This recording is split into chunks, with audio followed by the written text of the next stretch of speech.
கர்த்தர் உன்னை மேன்மையாக வைப்பார், நீ கலங்காதே மனமே.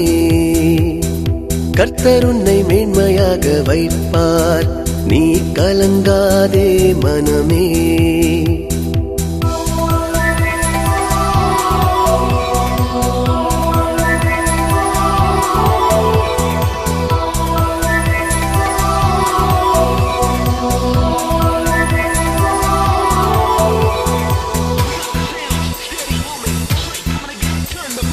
கையிடும் வேளையில் ஆசீர்வாதமும், களங்களில் நிரம்பிடும் தானியமும்.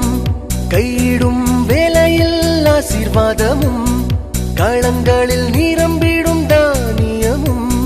நிறைவான நன்மை உண்டாக கர்த்தர் உன்னை மேன்மையாக வைப்பார். நிறைவான நன்மை